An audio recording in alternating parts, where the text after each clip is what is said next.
నమస్తే అండి. అమ్మమ్మ చిట్కాలకు స్వాగతం. అందరూ తమ ఆహారంలో భాగంగా చేసుకునే ఏకైక పదార్థము పాలు, పెరుగు. పాలు, పెరుగు ఆహారంలో తీసుకోకుండా ఉండేవారు ఎవరు ఉండరు. పాలు ఇష్టపడని వాళ్ళు కూడా పెరుగును తమ ఆహారంలో భాగంగా చేసుకుంటారు. పెరుగు తీసుకోవటం వలన ఎన్నో ఆరోగ్య ప్రయోజనాలున్నాయి. అందువలన తప్పనిసరిగా ప్రతి ఒక్కరూ ప్రతిరోజు పెరుగు తీసుకోవాలని డాక్టర్లు చెప్తూ ఉంటారు. అయితే పెరుగు తీసుకునేటప్పుడు ఏ సమయంలో తీసుకోవాలి, ఏ సమయంలో తీసుకోకూడదు అన్న విషయాన్ని కూడా తెలుసుకోవాలి. రాత్రిపూట గనక పెరుగు తింటే కొన్ని అనారోగ్య సమస్యలు ఏర్పడతాయి. రాత్రిపూట పెరుగు తీసుకోవచ్చా? తీసుకోకూడదా?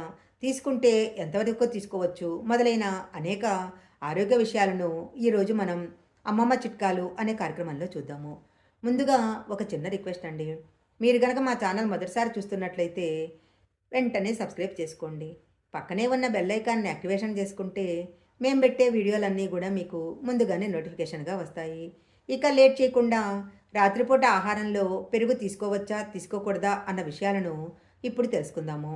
మన శరీరంలో కండరాల పెరుగుదలకు అవసరమయ్యే ప్రోటీను, ఎముకల ఆరోగ్యానికి ముఖ్యమైన కాల్షియము, శక్తి ఉత్పత్తి జీర్ణక్రియకు సహాయపడే విటమిన్ బి2, నాడీ వ్యవస్థ ఆరోగ్యానికి ముఖ్యమైన విటమిన్ బి12, రక్తపోటును నియంత్రించడంలో సహాయపడే పొటాషియము, ఇలా ఎన్నో కూడా పెరుగులో ఉన్నాయి. కానీ రాత్రిపూట పెరుగు తినటం వలన మాత్రము కొన్ని అనారోగ్య సమస్యలను ఎదుర్కోవాల్సి వస్తుంది. చాలామంది భోజనం చివర పెరుగు తినకుండా ఆహారాన్ని ముగించరు. కొంతమంది మధ్యాహ్నంతో పాటు రాత్రిపూట కూడా పెరుగుని ఆహారంలో తీసుకుంటూ ఉంటారు. అయితే పెరుగులో ఉండే ఒక పదార్థం వలన మెదడును ఉత్తేజపరుస్తుంది. దీని వలన నిద్రాభంగం జరుగుతుంది. నిద్రలేమి సమస్యతో పెరుగుని రాత్రిపూట తీసుకోవటం వలన నిద్రలేమి సమస్యతో బాధపడాల్సి వస్తుంది. అలాగే అధిక బరువుతో బాధపడేవారు రాత్రిపూట అస్సలు పెరుగును తీసుకోకూడదు. రాత్రిపూట పెరుగును తీసుకోవటం వలన అధిక బరువు పెరిగే అవకాశం ఉంది. అందువలన అధిక బరువుతో బాధపడేవారు ఎట్టి పరిస్థితుల్లో రాత్రిపూట పెరుగును తీసుకోకూడదు. అవసరమైతే రాత్రిపూట ఒక గ్లాస్ మజ్జిగ తాగొచ్చు.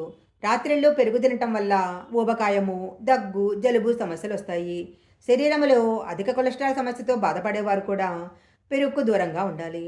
కీళ్ళ నొప్పుల సమస్యతో బాధపడేవారు కూడా రాత్రిపూట అస్సలు పెరుగు తీసుకోకూడదు. జీర్ణ వ్యవస్థ బలహీనంగా ఉన్నవారు రాత్రిపూట పెరుగు ఆహారంలో తీసుకోకూడదు. తరచుగా అసిడిటీ, అజీర్ణము మొదలైన వాటితో బాధపడేవారు పెరుగు తినటం మానేయాలి. జలుబు, దగ్గుతో బాధపడేవాళ్ళు, అలర్జీ ఉన్నవాళ్ళు మాత్రము రాత్రిపూట అసలు పెరుగు తీసుకోకపోవటమే మంచిది. పెరుగు తీసుకోవటం వలన శరీరంలో కఫం పెరుగుతుంది. అందువల్ల రాత్రిపూట పెరుగు తీసుకోకుండా ఉంటే ఎలాంటి అనారోగ్య సమస్యలు రాకుండా ఉంటాయి. విన్నారు కదండి, రాత్రిపూట ఆహారంలో పెరుగనగా తీసుకున్నట్లయితే ఎన్ని సమస్యలు వస్తాయో. అందువలన ఎట్టి పరిస్థితుల్లో రాత్రిపూట ఆహారంలో పెరుగు తీసుకోవద్దు. ఒకవేళ వేడి చేస్తుందని లేదా పెరుగు తీసుకోకపోతే నిద్ర పట్టదనుకునేవారు ఒక గ్లాస్ మజ్జిగ మాత్రం తీసుకోవచ్చు. ఈ వీడియో కనుక మీకు నచ్చినట్లయితే లైక్ చేయండి, షేర్ చేయండి. ఇలాంటి మరిన్ని వీడియోల కోసం మా ఛానల్ సబ్స్క్రైబ్ చేసుకోండి. పక్కనే ఉన్న బెల్ ఐకాన్ని యాక్టివేషన్ చేసుకుంటే మేము పెట్టే వీడియోలన్నీ కూడా మీకు ముందుగానే నోటిఫికేషన్గా వస్తాయి. మరొక మంచి వీడియోతో మళ్ళీ కలుసుకుందాం.